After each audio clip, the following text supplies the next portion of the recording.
سلام علیکم عزیز. در روایت قرآن آمده است که به یاد بیاره، به یاد آوردن شما به انسان ها منفعت میبخشد. ما هر روز باید به یاد بیاریم. میخوام که من یه روز گفتم تو رو هر روز باید بگم و هر روز باید که ما باید که گوییم به فرزندامون، باید گوییم به همسرامون، به نبیره هامون، به چی میگم نزدیکامون. در کوچه بر اومدیم یک جوان دیگه که کاری ناجور میکنه، رو باید که ما اصلاح کنیم. بله، به یاد بیارید گفتگی، به یاد بیارید گفتگی در روایت قرآن که به یاد آوردن شما به مؤمنان منفعت بخش است. بله، وقتی که ما دیدیم و دونستیم جواب و نکردیم خب اصلاح نکردیم، در نزد الله ما جواب میدیم. وقتی که میدونیم کمبودی همونه اصلاح کردن ممکن است و اصلاح نمیکنیم که جواب کردن نزد الله تعالی. یعنی که میترسدگی انسان میترسن که من میترسم که یک کنش نده، من میترسم که با ما جنگ نکنه، من میترسم که اتوچ بستری مرا نیاره. من میسون دختره که نصیحت کردم اتوچ بستر من که بیاره، من میگم گپی گنده بودم دختر شما را نه، فقط به سوال شخصی نتین، سوال شخصی باید نتیم. میره دین اسلام معنا میکنه. سوال شخصی چی چیزی در کدوم جانب حیاتی ما رو در بر میگیره؟ سوال شخصی در کجا زندگی میکنی، شوهر داری، زن داری، چند تا فرزند داری، در کجا کار میکنی، چند تا معاش میگیری، چی میخوری، چی میپوشی، کجا میروی، از کجا میآیی، کی خوب میروی، کی خوب میخیزی. اینو باید ما سوال نتیم. اینو شخصی انسان نمیداره. بله، این چیزا که شخصی است و غیر حق و دیگه چیزا هم هست که من بین قریب 10 تا زیادش باش مشکل من مبارک کردم که اینو شخصیه، اینو با سوال نتیم در هیچ کجا و در هیچ وقت و به هیچ کس. بله،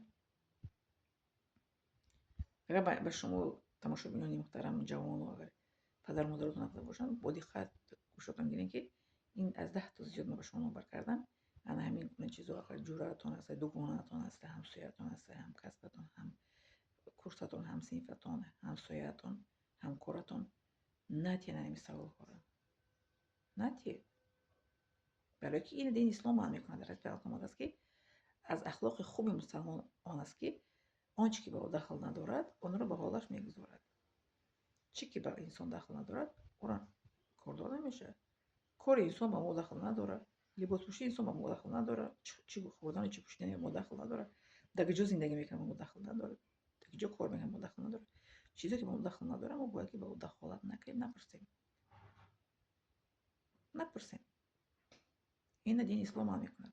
من شونه یا که اون کسی گنی باید که بر حال گذاری گفتگی، لیکن اخلاق گفتگی جفت یعنی که از اخلاق یعنی من حسن اسلامی مرئی ترک ما لا یعنی از مسلمان بودن انسان، اسلام مر انسان میگه ترک میکند ما لا یعنی اون چیزی که با او دخل نداره. از میگه من حسن یعنی اخلاق خوبی مسلمان اسلام داشتنی مسلمان است که آنچه که با او دخل ندارد او رو به حالش با خوبی میگذارد. یا که تو ملتت چیست، تو از کدام ملت هستی، این چیزای شخصی است. تا اینکه انسان خودش نگوید که من از کجا هستم نباید شما پرسین تو از کدام منطقه تاجیکستان هستی، باید نپرسین. انسان خودش خواهد به شما میگوید که از کجا هستی. در رفتی دوستیتون، در رفتی چی میگم رفت و آمد کردنتون، در وقتی داد و گرفتتون. بله،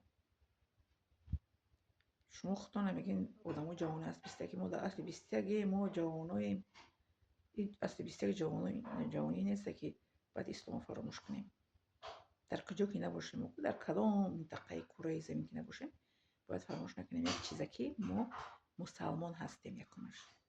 دوم اینکه در اسلام باید که زندگی کنیم در این دنیا. سومش آنجا در نزد الله تعالی ما جوابگوار میشیم به هر یک کاری کردگی، با یک رفتاری کردگی ما.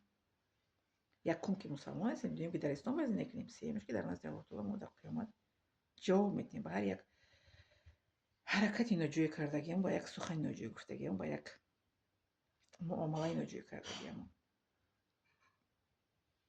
بله، دین اسلام خانم سلام باشید.